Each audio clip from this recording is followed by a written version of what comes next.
안녕하세요. 이번 시간에는 일상활동 이론에 대해서 좀 살펴보도록 하겠습니다. 보통 일상활동이라는 것에 대한 개념들,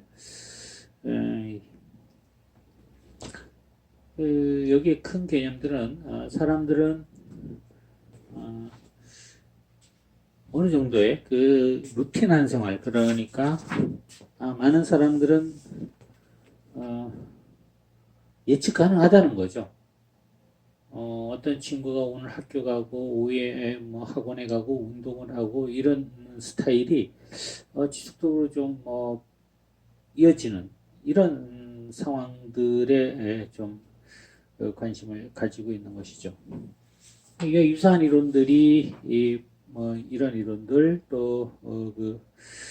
뭐 생활 양식 노출 이론 이런 것들이 그런 사람들의 일상생활과 관련된 이론이라고 볼 수가 있어요. 근데 여기서 이제 중요한 개념들이 뭐 세 가지 정도가 나오죠. 첫 번째는 뭐 순서적으로 이걸 뭐 볼 수도 있는데 동기화된 범죄자 일단 동기화된 것이라는 것은 범죄 의도가 있다는 것이죠. 그 다음에 매력적 표적이라고 해서 그 범죄 대상이 좀 가치가 있는 것이죠. 물건 같은 경우에는 보다 가격이 많이 나간다던가 이런 가치가 있을 때 범죄 가능성이 높아진다는 겁니다. 또 하나는 보호 능력의 부재라고 하는 세 가지 요소들이 주로 일상 활동 이론에서 중요하게 다루어지는 요소가 되겠습니다.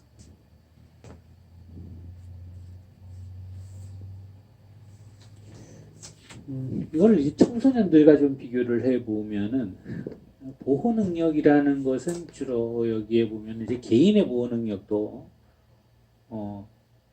중요하지만은 이 보호에 대해서는 이제 그 뭐 부모와 관련된 내용들, 부모가 자녀들을 어느 정도 좀 충분히 보호해 줄 수 있을 때는 청소년들이 범죄를 하거나 범죄 피해를 받거나 하는 가능성이 줄어들 수 있다는 것이죠. 매력적 표적이라는 것은 주로 재산범죄에 있어서 가치가 나가고 또 운반이 쉽고 또 판매가 용이하고 이런 것들이 매력적 표적이 될 수 있는 것이죠. 동기화됐다는 것은 동기부여가 됐다는 의미라고 볼 수가 있습니다. 범죄를 하려는 의지가 강하면 강할수록 범죄와 관련성이 높다는 거죠. 여기 이제 일상 활동 이론의 주요 그 개념들이 됩니다. 이것이 이제 설명하는 뭐 시사점이라고 할까요? 이런 것들은 점점 사회가 발전하면서 범죄 여건들이 범죄를 할 만한 이유가 점점 사라져야 되거든요. 왜냐하면은 그 경제적으로 인류는 점점 발전되기 때문에 그 가난한 상태에서 뭔가 기본적인 재화를 획득하기 위해 범행을 했다면은 좀 살만해지고 경제적으로 부유해지고 하면 이런 것들이 없어져야 됨에도 불구하고 지속적으로 범죄가 발생한다. 이런 것들을 좀 설명하는데 이런 이론들이 어느 정도 뭐 기여를 하는 이런 측면들이 있습니다.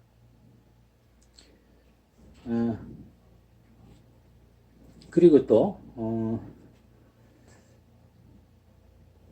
여기 일상활동 이론은 이제 어떻게 보면 피해자에게서도 많이 거론되는 이론입니다.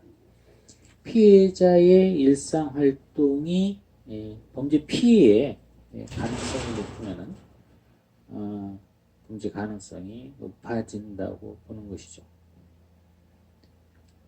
그렇지만 여기서 보면 일상활동 이론이 좀 규칙적으로 좀 어떤 사람들에게는 일정하게 벌어지기 때문에 아주 용의주도하게 또는 조심조심하는 사람들의 경우에는 범죄의 기회가 줄어들 것이고, 또 조심성이 없거나 야간에 주로 어떤 일을 하거나 이런 경우에는 보통 범죄의 기회가 높다고 보거든요.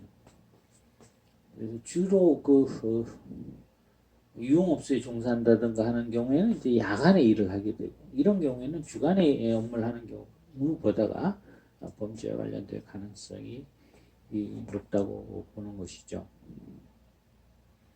그래서 이거는 일상활동이라는 것이 범죄의 기회를 감소시키기도 하고 또는 범죄의 기회를 좀 더 증가시키기도 하는 상황에 따라서 그렇게 될 수도 있다는 것입니다.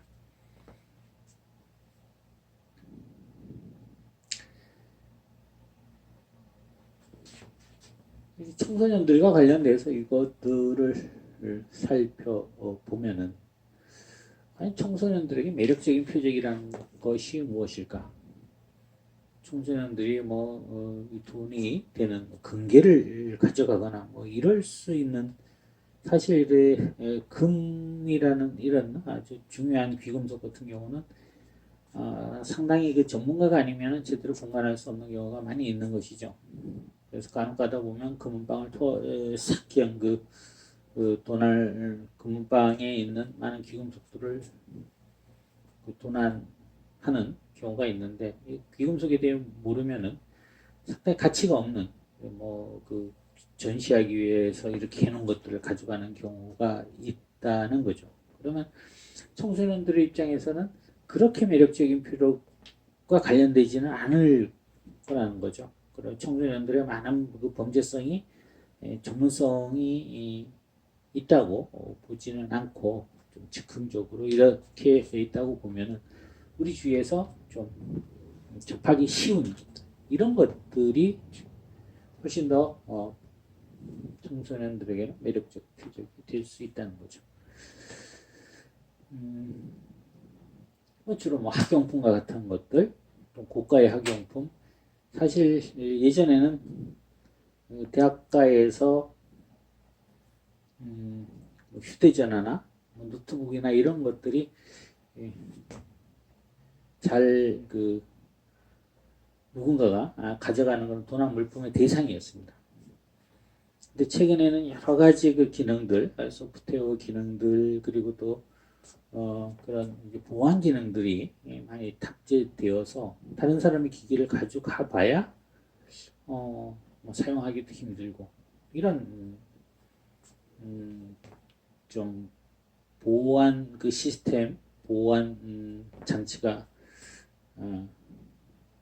개발되면서 이제 그런 휴대전화를 훔쳐가는 것 또는 노트북을 훔쳐가는 것, 이런 것들에 대한 매력도가 좀 많이 떨어지고 있는 상황이죠.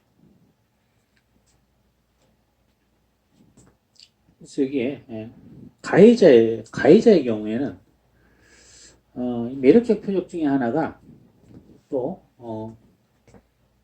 잘 가시성이라고 표현하죠. 눈에 잘 띄는 겁니다.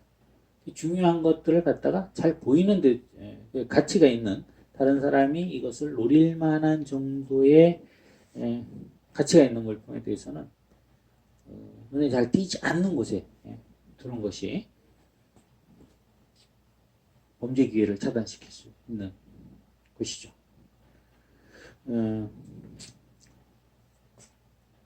그리고 보호 능력은 그것을 표적을 지킬 수 있는 여러 장치들이 부족할 때이죠.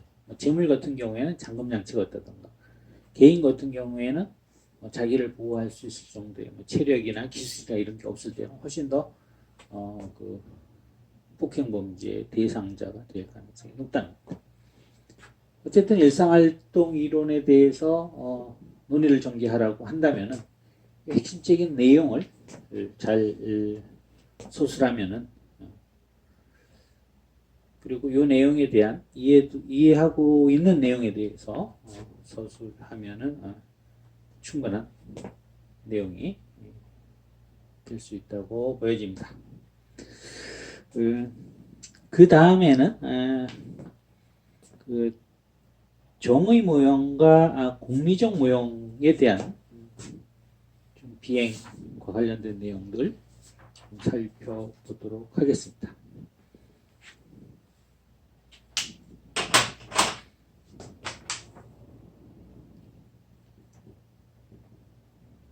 정의 모양은 인과응보에 초점을 맞추는 거죠. 좀 고전적 모형이라고 할 수 있습니다.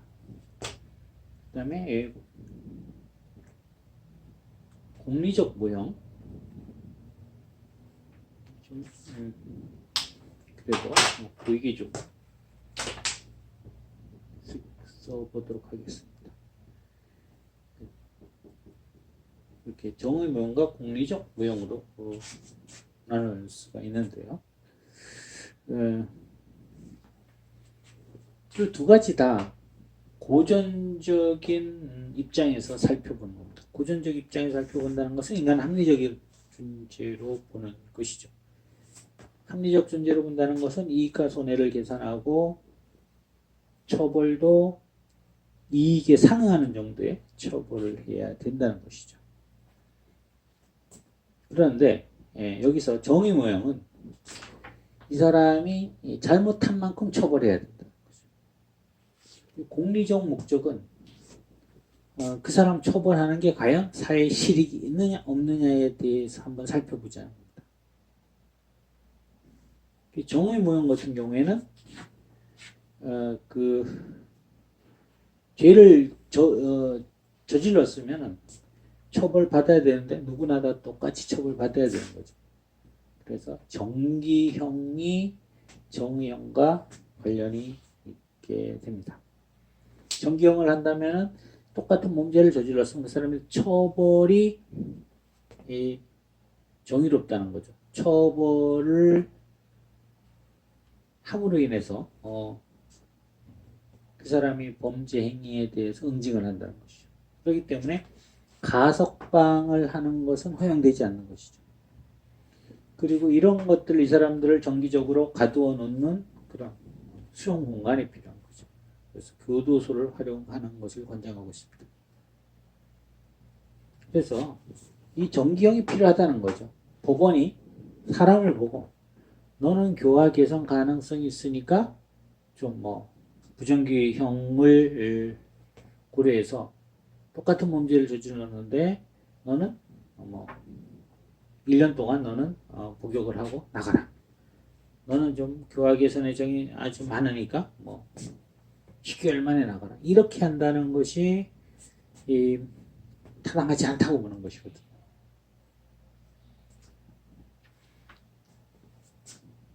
그래서 똑같은 범죄를 한 사람은 어떻게든 똑같이 처벌받는 것이 오히려 공평하고 정의롭다고 보는 것이 바로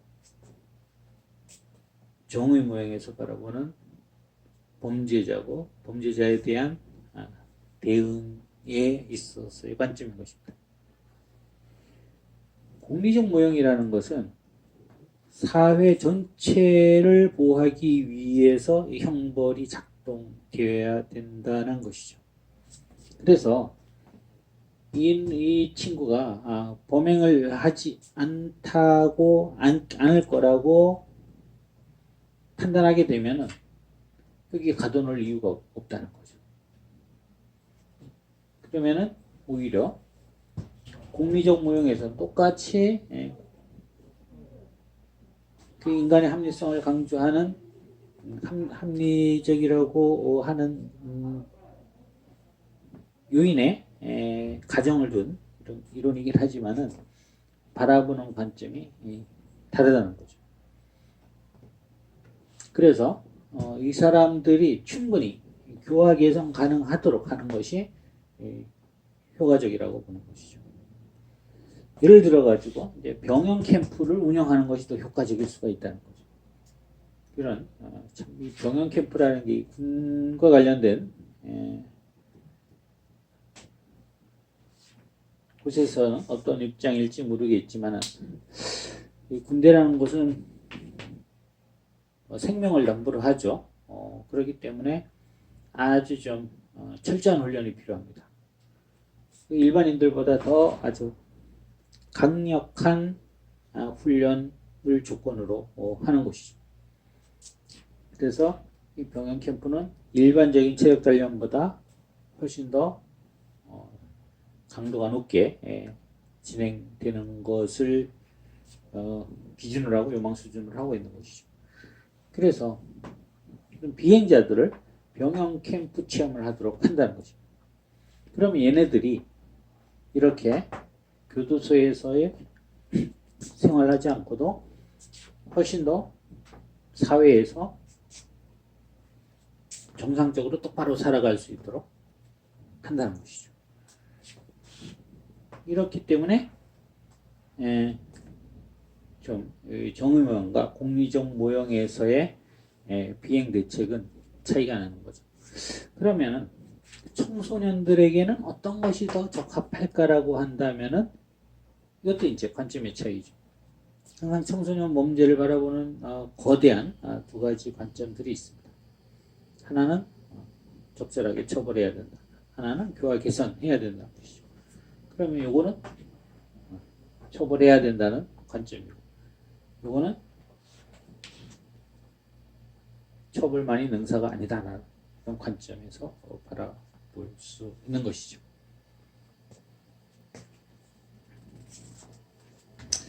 그래서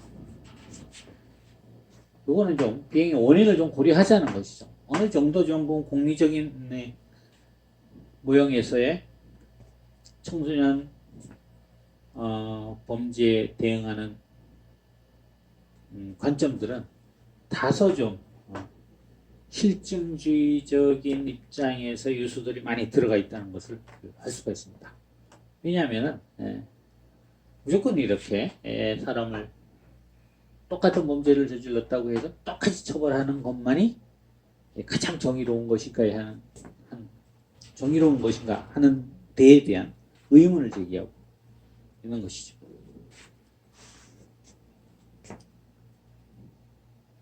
그래서 이렇게 이제 좀 나눠볼 수가 있습니다. 전반적인 흐름을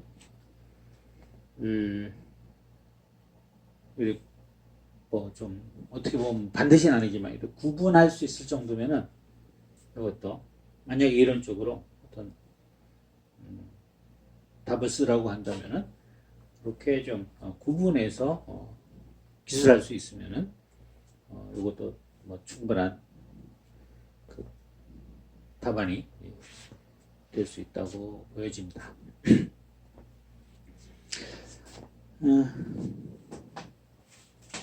다음 좀 전에도 살펴보았지만 또 다시 한번 보자면은 이제 그 제지이론, 억제이론이라고도 하고 제지이론 또는 통제이론이라고도 하는데 여기에 크게 이제 두 가지가 있다는 거죠. 일반 제지와 특별 제지가 있다는 거죠.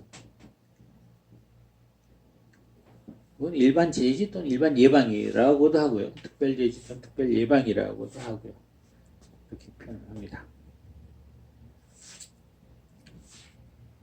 이거는 많은 사람들에게 일반 대중을 중심으로 너 잘못하면 너 혼난다. 이렇게 처벌된다라는 걸 알려주는 것이 바로 일반 제지고요. 특별 제지는 잘못한 사람에 대해서 충분히 처벌을 함으로 인해 가지고 다시 범행을 하지 않도록 하는 것이 바로 특별 제지죠. 그리고 하나 또 제지이론 중에서 이런 것이 이제 두 가지 커다란 관점이고 또 범죄를 못하게 하는 것 중에서 하나가 무능력화라는 것이 있어요. 무능력화. 범죄를 하지 못하도록 하는 거죠. 뭐 여러 가지 방법이 있을 거예요. 범죄를 하지 못하도록 하는 여러 가지 방법들. 그 중에 하나가 뭐가 있냐 하면은 가두어 놓는 거죠. 그러니까 수용해 놓으면은 얘가 나가서 사회에서 범죄를 못 한다는 거죠. 그런 이제 세 가지가 어떻게 보면 제지하고 통제하는 그런 이론의 개념들입니다.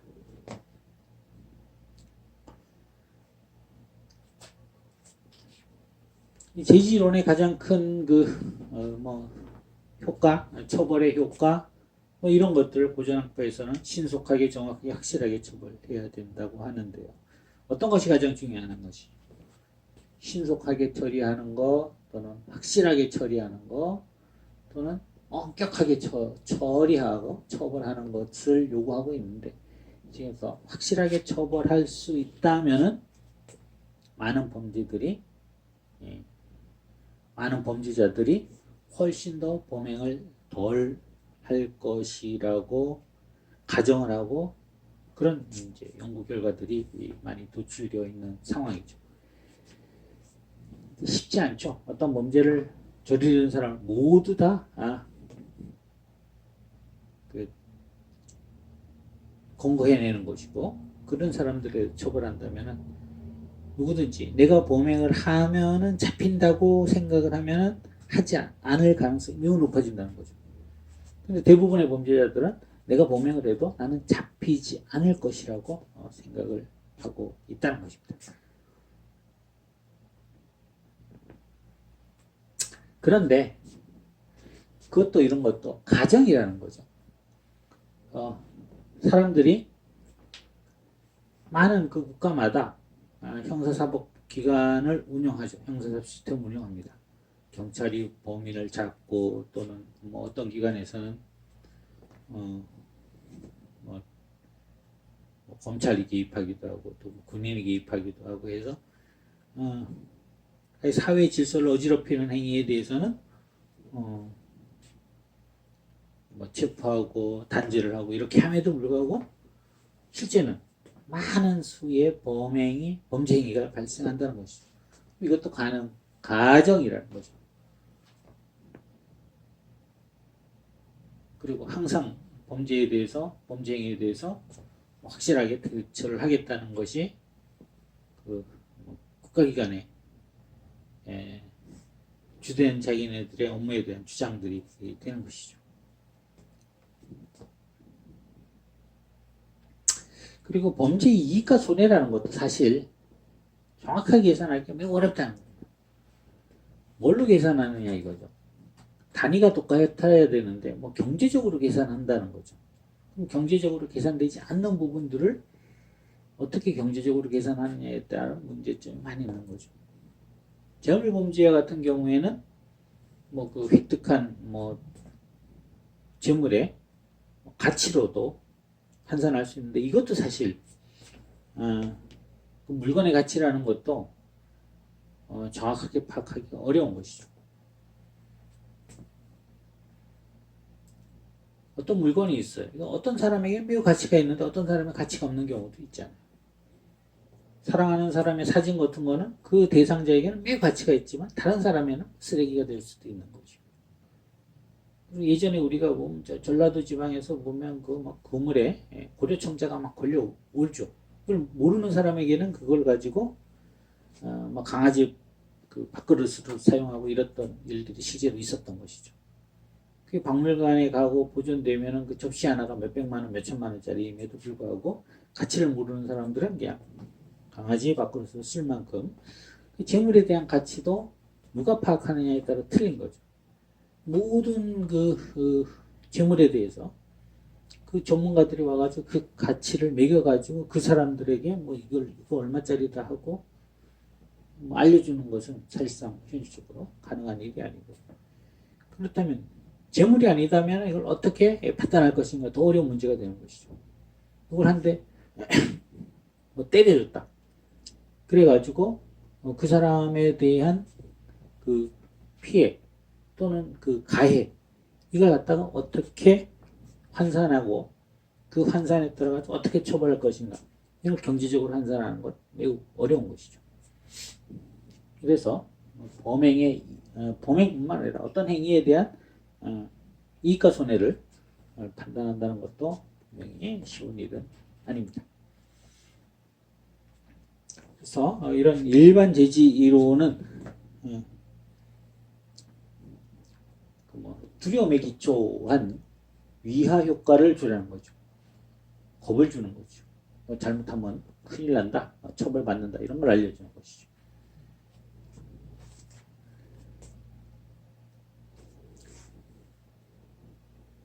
다음 특별제지라는 것은 잘못한 사람들에 대해서 엄격하게 처벌하면은 그 사람이 범행을 하지 않을 것이라고 가정하는데 과연 그런가에 대해서 많은 의문이 제기되고 있습니다. 강력하게 처벌할수록 그 사람이 범죄를 안 할지, 아니면 강력하게 처벌을 받고 나올수록 더 반발심에 의해서 더 범행을 할지에 대해서도 예측하기가 곤란하다는 것이죠. 특별제지와 관련된 가장 나쁜 것 중에 하나가 바로 그 낙인이라는 것입니다. 교도소에 갔다 오고 청소년 범죄인 경우에는 소년학교, 소년원에 갔다 오고 이런 것들이 오히려 이런 사람을 교화시키는 것이 아니고 낙인 효과로 인해 가지고 좀 더 직업적인 비행자나 직업적인 범죄자로 만들어 갈 수 있다는 것이죠. 다음 이제 무능력화가 있는데, 무능력화는 가두어 놓는 것이죠. 가두어 놓으면 그 사람이 범행을 하지 않을 것이라고 하는데 과연 이것이 사회 전체를 위해서 바람직한 결과를 가져다 주는 것인가? 잘못한 사람을 계속 가둬놓을 수도 없고 계속 가둬둔다 해도 그 비용은 결국엔 밖에 있는 사람들이 그 비용을 물어줘야 되는 상황이고, 이것을 갖다 어떤 사람 합리적으로 보기도 하지만 어떤 사람은 또 불합리적으로 봅니다. 합리적인 사람들은 이런 사람들이 사회에 나와가지고 범행을 하지 않기 때문에 거기에 대한 일정 부분의 비용을 우리가 좀 지불하는 거에 대해서 기꺼이 하겠다는 사람도 있는 반면에, 어떤 사람들은 쟤들이 잘못해가지고 저기서 먹고 쓰고 사용하는 돈을 왜 우리가 범죄자들을 위해서 지불해야 하느냐라고 반문하는 사람들도 있기 때문입니다. 그래서 이것도 무능력화도 범행을 하지 않도록 하는 것이지만 이게 전체 사회에서 좋은 효과를 줄 것인가에 대해서는 또 다른 의문을 제기하는 것입니다. 이번 시간 여기까지 하도록 하겠습니다.